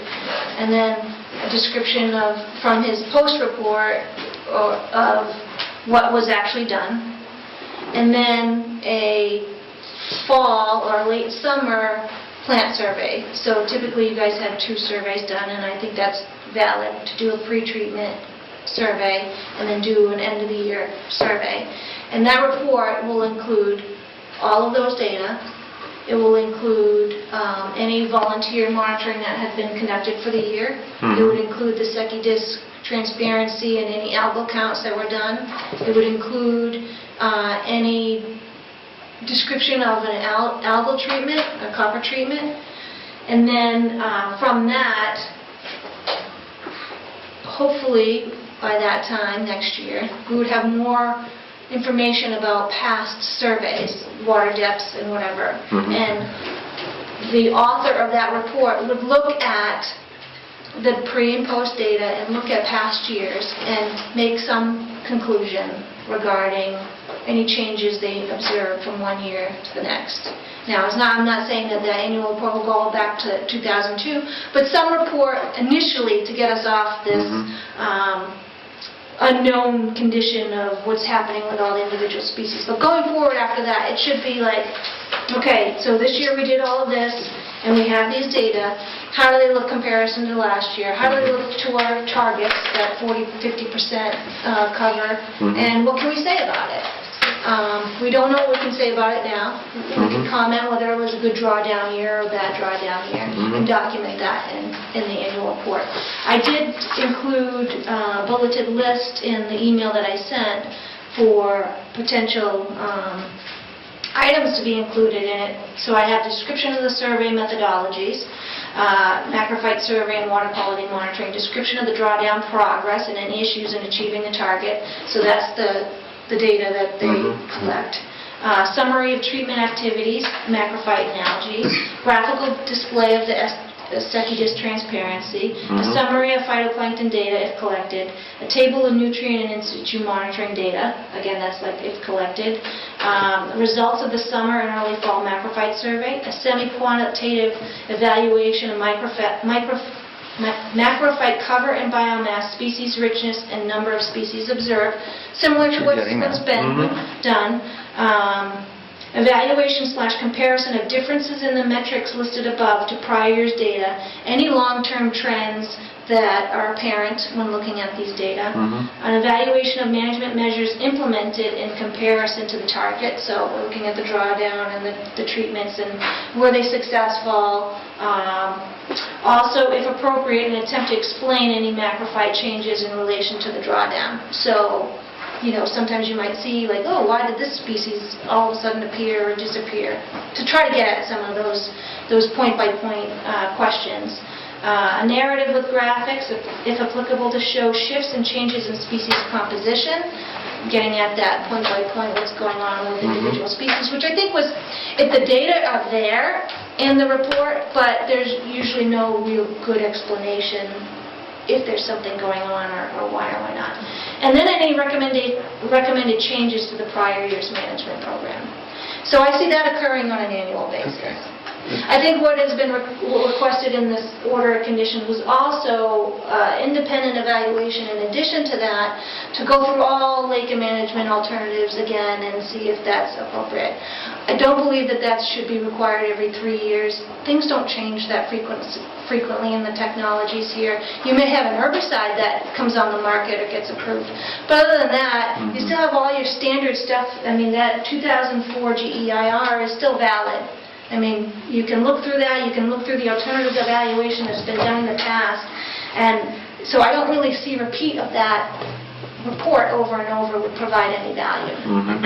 Perhaps in the next permit cycle, when you're going for the 5-year plan, you have the consultant, when they're preparing the NOI, do the alternatives of evaluation, and that's when you would do it, not necessarily report to the commission on an annual or three-year basis. I think getting a consultant or Solitude or something in front of the commission annually to explain the data in their annual report would hopefully suffice. And have a conversation like we're having today, and hopefully over time those conversations will get shorter and shorter as people come up to speed on what the professional is talking about and understand the basics. And then, yeah, then it may end up being like, yeah, this is almost identical to last year. Okay. We have no reason to change what we're doing. It's being successfully implemented, rather than rehashing all of the in-lake management alternatives year after year. So one of the things we have in the previous order is conditions required for just dates. I mean, essentially what we're saying, it's an annual report, so it should cover essentially fall of the previous year to fall of the current year. Yeah. Would something more general like that, rather than have hard dates of when and then of when it's going to be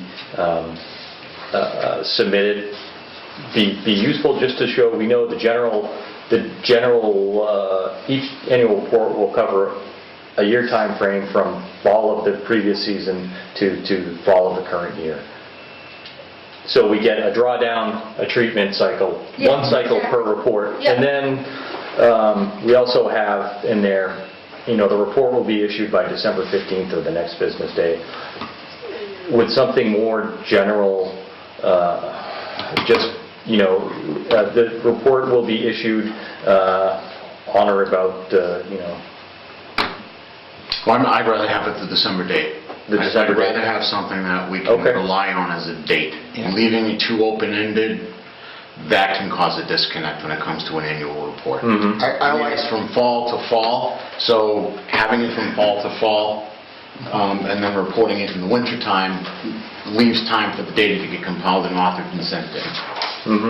I mean, you can even extend the date to December 30th if you want, because, it's over winter, we can do a meeting in January, and, We often don't meet the second half of December anyway, so.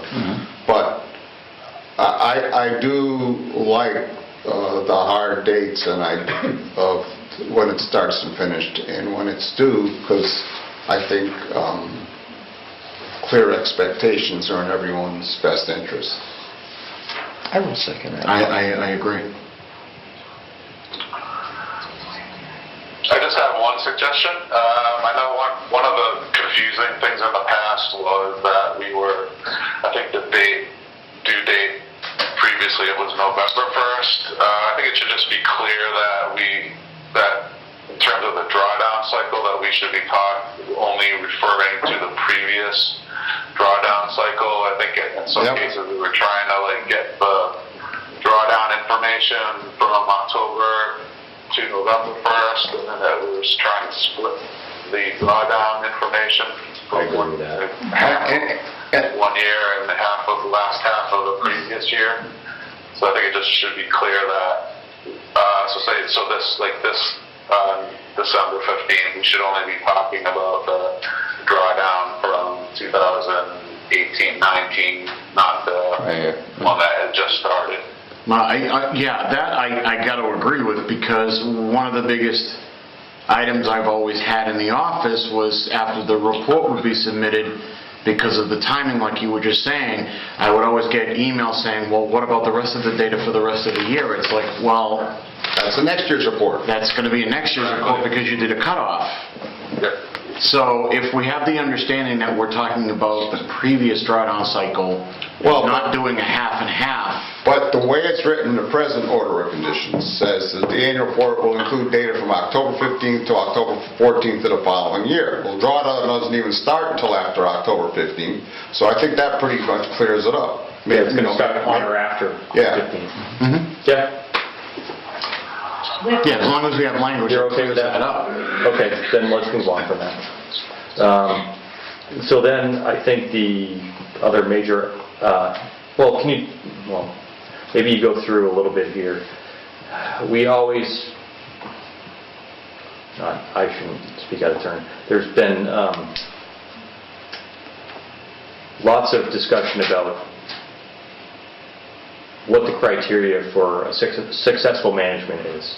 Are there specific achievable criteria? Is it more general that, this is a management process and we can document for the year it's been successful, or what have been the successes and failures in management and how we should change moving forward? I know many people love to have a quantitative answer to every question, but can you just speak to that a little bit, your opinion of how those failures and achievements and changes will be addressed in the report? Well, certainly, there's got to be some level of best professional judgment by the consultant or the author of the report. If you're seeing fan war or an increase in invasives over time, and you're seeing more and more herbicides having to be applied, that would trigger, okay, what's going on? To put a number of seeing an increase of 10%, I don't believe that's valid, because I think there is a whole lot of natural variability in any system, even ones that are untouched. You can have invasives in lakes that are untouched and they never get out of control.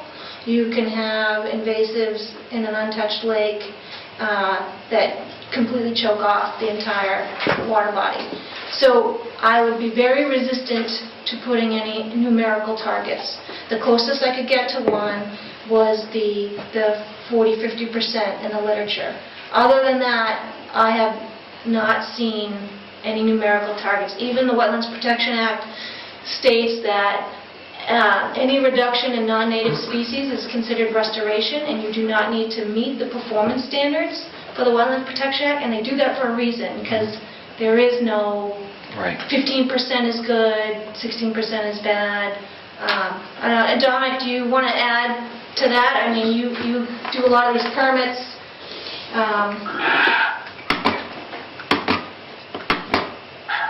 No, I agree.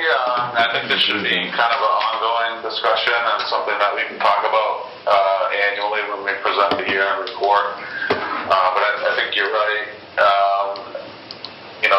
The successor of the management program can't totally rely on quantitative measures. I think you do have to take into account different variations from year to year. Certainly, I think it's easy to say, controlling all non-native species is certainly a goal. I think that's certainly valid. I think it just with the native species, it's probably not quite as clear. That's why probably something that needs to be a little more open-ended.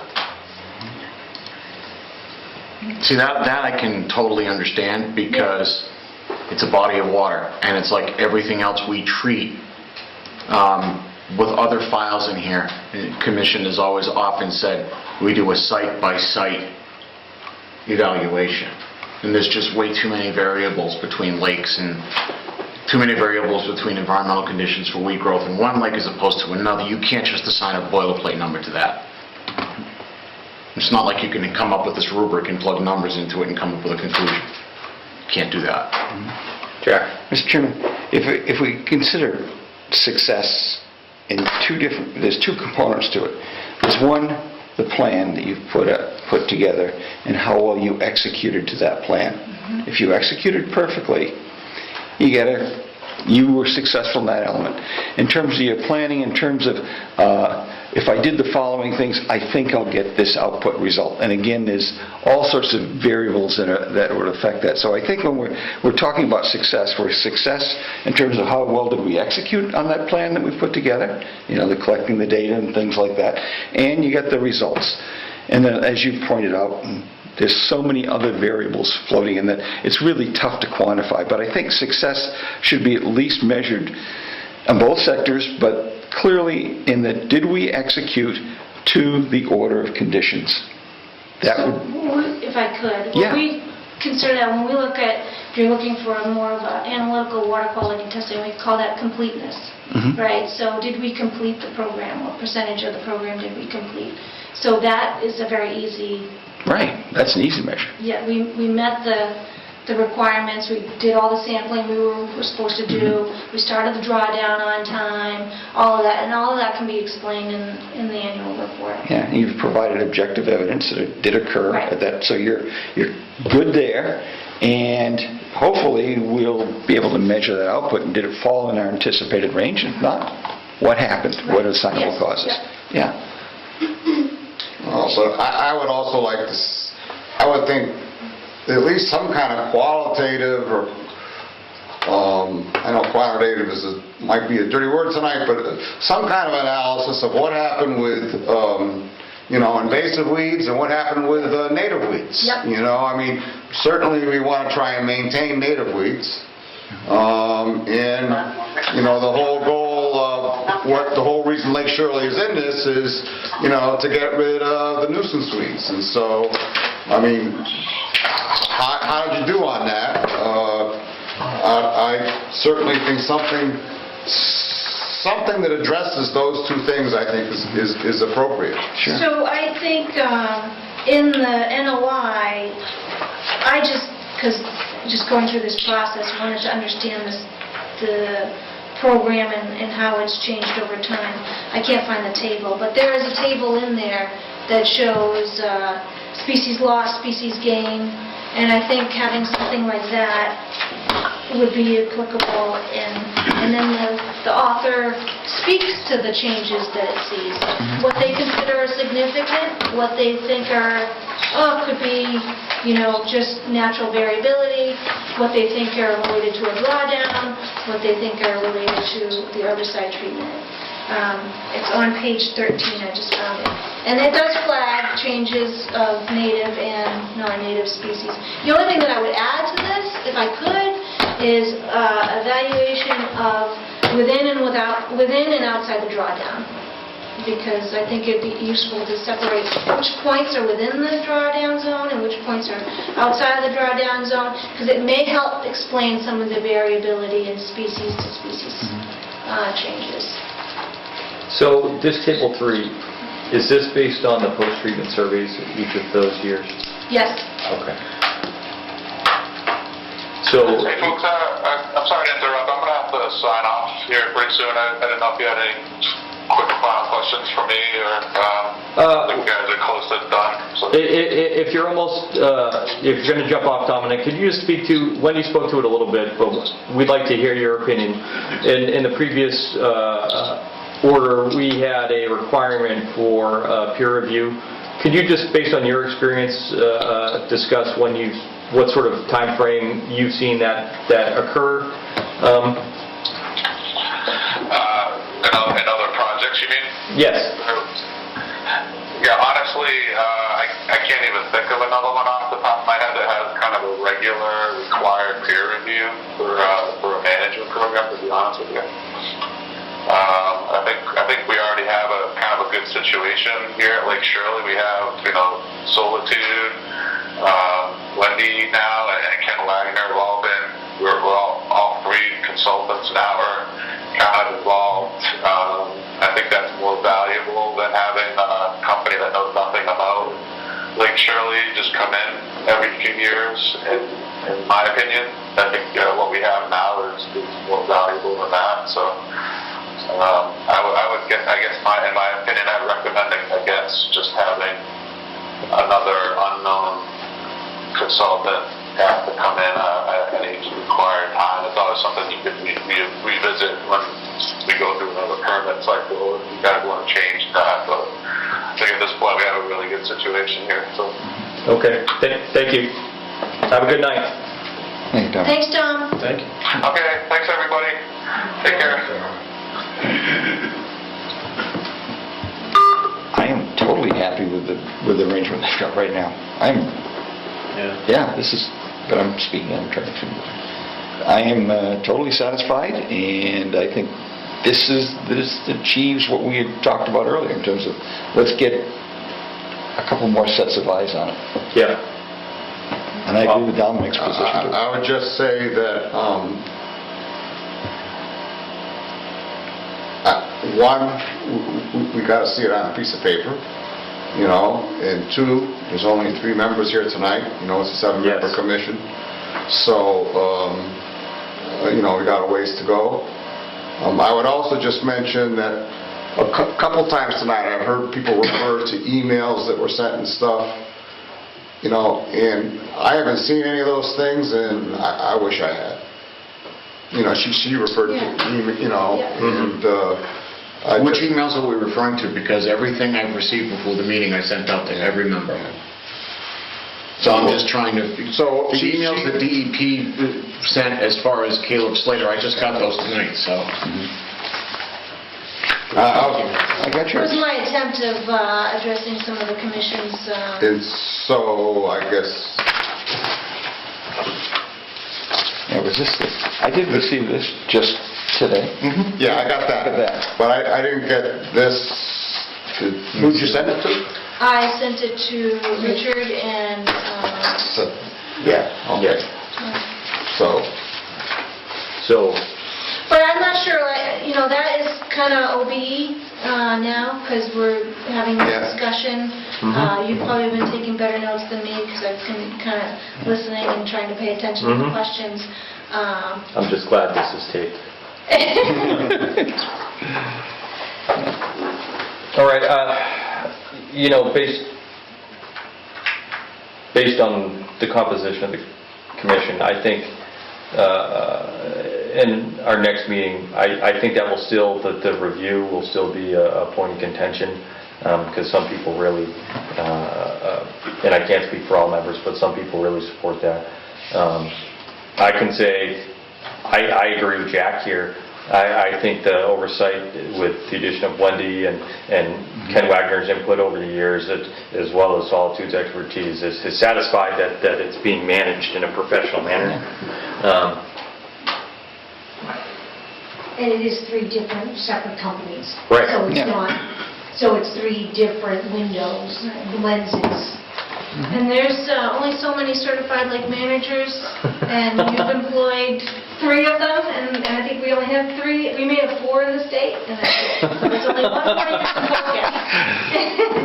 God, that's a good Well, deal. honestly, I mean, from my standpoint as a professional, I always like the extra reviews. Yeah. But I think what you're doing here is filling that role even more than what I envisioned. So, speaking for myself professionally, I can't speak for the commission, they all have their own opinions. I think what they did by hiring you and having you come here to these meetings and flesh out the NOI and stuff was beyond my expectations. So, I can't be happier as far as how this is, and going to Jack's take on success as far as like the annual reporting and all of us getting together. I've never quantified success with a number. To me, I've always gone by the old definition that I was taught a long time ago. Success is the progressive realization of a worthy goal.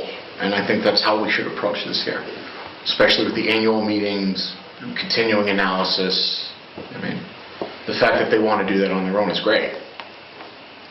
I think patient on that, as far as looking at those numbers, you're right. We need time to build it up. They need time to get expertise. So on something like that, patience would be the order of the day on that one. So I'm happy with the way things are progressing. I second that, Matt. I guess, one other point that I just want to touch on a little bit is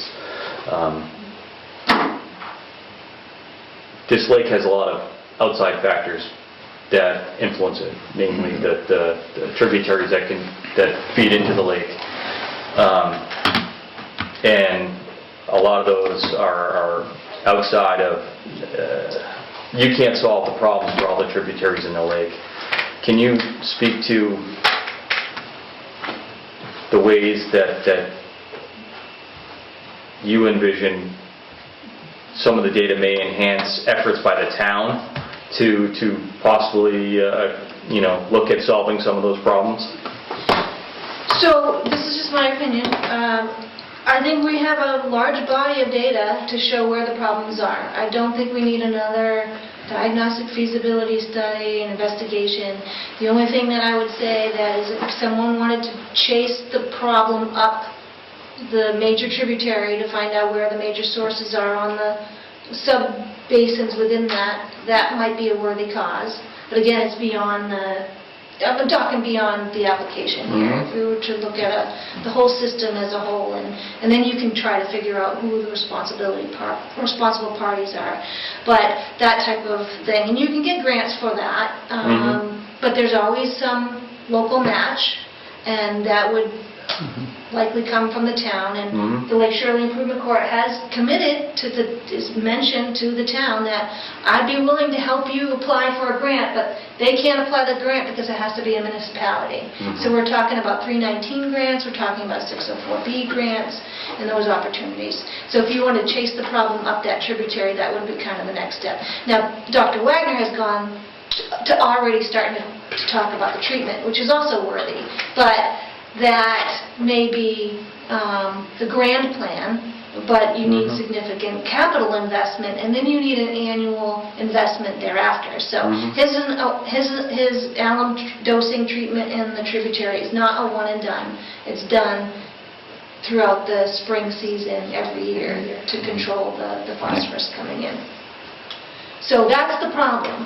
And it's very hard to hold someone that wants to do in-lake treatment of the symptom accountable for other things that are beyond their control. So I think that was a major bone of contention of the amended order of conditions that was submitted back in April.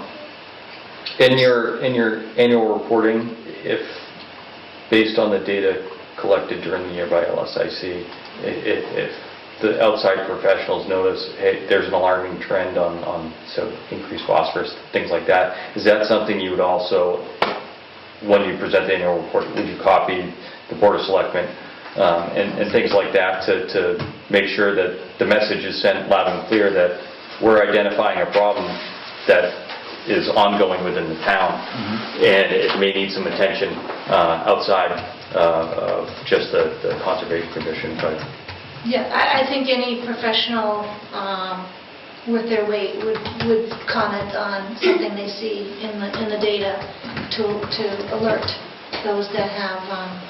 But in terms of incorporating the Board of Selectmen, all reports I forward to Heather Perry Spidell, before her, always got the pre-survey, because they're the owner, so I always send them.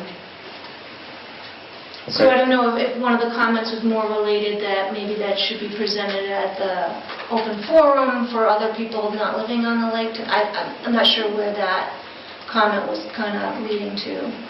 that was just something that I got an email from the chairman, and that's one point that he thought, based on a statement you had, and the other, that you can't control the watershed, and so why collect the data?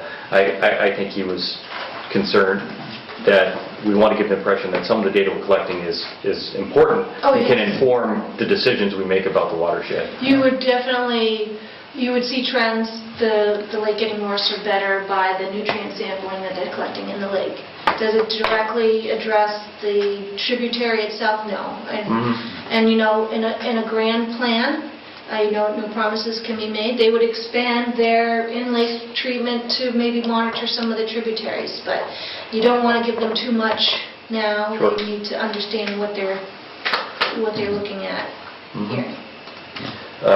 Really with that, I don't have anything else to any of the other members. I just did an estimate on, just an estimate now on how much it would cost to do an alum treatment on Lake Shirley. And going from the low to high range of the alum, Yeah. and the cost, you're looking anywhere between $100,000 to $250,000 to completely treat that lake with alum. So you're talking about, so there's two types of alum treatments. There's one where you're dosing the lake itself, you're actually treating the The one where lake. you're dosing the lake with a Would be- liquid alum yeah. would be anywhere between $100,000 to $250,000. Okay. That's a lot of Retention money. pond. So the problem with... Yeah, exactly. So when I say there's two, there's you can do an in-lake treatment, and if you went out there and did that now, you're going to be wasting your money because you've got too much phosphorus coming in. Oh, I agree. So then if you look at I don't know what the cost is for Morris's Pond, but I could get that for you. I mean, I think Dr. Wagner gives an estimate in his report. He gave us an estimate. It's a yearly... East Lake Washaka in Sterling got a quote actually from Dominic for doing a low-dose treatment, and that was like 50 grand. It was a system that Dr. Wagner had It was talked like about a before. retention pond, Yeah, and so as it comes in, Yep. it goes into the retention pond, it gets the alum Gets treated treatment, in the comes back plunge pool. out clean, and that yearly is $150,000 to $200,000 just to maintain the retention pond. That's not the construction to Right, the build capital it, costs. the capital cost. Yeah, and the cost I'm saying was just a one-time treatment. Right. I mean, alum's expensive, and it generates sludge, and even though it fixes the phosphate, it generates sludge. So there are other effects you have to want to, I mean, getting rid of the source of phosphate is probably your best way to go, and it's the most tedious and the most time-consuming. And the areas I worry about the most, I know people worry about Catacounama, but I worry about Easterbrook. Yeah. Well, you know, 2003, the wall, when you go up to Target that has that rope, collapsed. And that all came into Lake Shirley. It just went right downstream, that whole rock wall. Yeah. And I believe that was the beginning of our situation today. That the next year is when the lake went green, the decay, and it just has been us recouping. Well, I mean, I remember when they were building the Target Plaza in 2001, you had siltation events that were crazy. Right down. And I know because I was the agent in Leominster at the time, and I was making them dig it out. I mean, it was just crazy. Anyhow, It wasn't negligence, it was just the steepness of the, Well, we got the 100-year storm. yeah. Just to add to the conversation, Mr. Chairman, the town does have a stormwater committee. They're looking for volunteers, more volunteers. We essentially we've mapped out all the town-owned pipelines and such, and we've hopefully next year or so we'll actually start doing some testing. I don't know the ratio of what the town's dumping in versus what's coming off the fields and just going into it. We'll start having some data, and I think there's a question of dry testing versus Yeah, full stream that's testing. part of this new stormwater. Stormwater The town's program. going to have to start doing Right. analysis during rain events to see what's coming in for phosphate, nitrate, Right. surfactants, like soap. So it's going to be pretty onerous, but it's mandatory. Right. And But that data could be useful to help you guys out, to help track where stuff's coming from as well. And the town is beginning an education program in the schools and things in terms of stormwater. Don't wash your car on the driveway kind of a thing. And but it's just coming out. The trick is, it's going to take a generation to change your behavior, actually. Yeah. And the thing is, we can get to these little good-looking little guys, then we can have the change we need. But it's going to take a while. All right. We're doing something, John's doing something. Joanna, go ahead. Are we done? We haven't adjourned yet. You want me to adjourn? No, is this the wrap up today? Yeah. Any other comment from the public? Yeah. Go ahead. Bob made a comment that we're going to have a next meeting, and those other members will now be able to, because I'm hoping this isn't going to be a lengthy, because we've really been on this for a year, and I think people are getting upset that it's us, that we, like every month, are talking about Lake Shirley, and we don't want to either. When we started this in 2006, we would come in the spring, identify everything we were doing, and we would come in the fall and say, this is what we did, this is what we learned, this is what happened. And that really worked well. Yes, there were things that if we're going to introduce a new chemical, we had to come and say, there's this new thing, we're going to use this new chemical. We talked about Clipper. We really didn't get into Vanward, and I know that was on there. And I've said it every time it's been brought up, I'm happy to do a test strip, and let's see where we're at. Every year, Dominic sends me a treatment map. I am proud to say no one in our board, in the 13 years we've run this program, has brought that dialogue back to Dominic. Know that when he sends us that map, we don't say no, yes, because we're not trained, he is.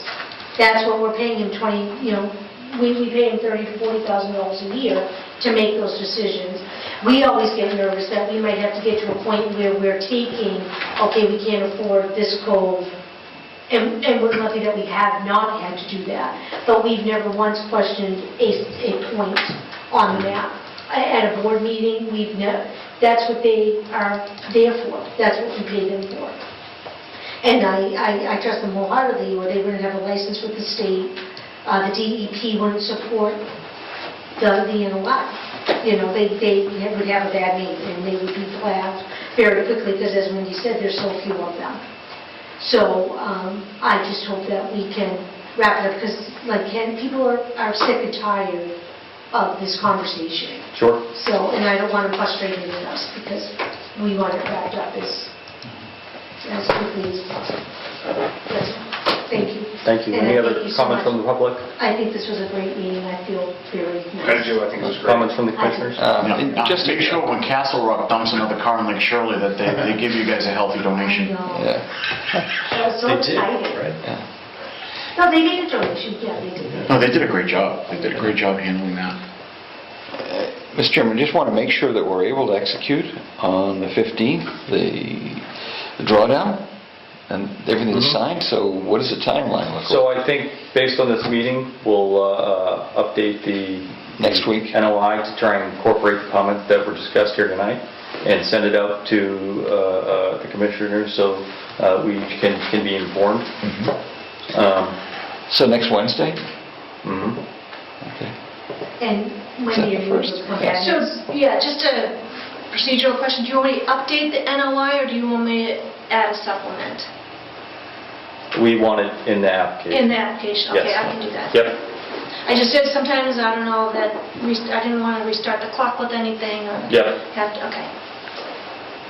Who's drafting your conditions?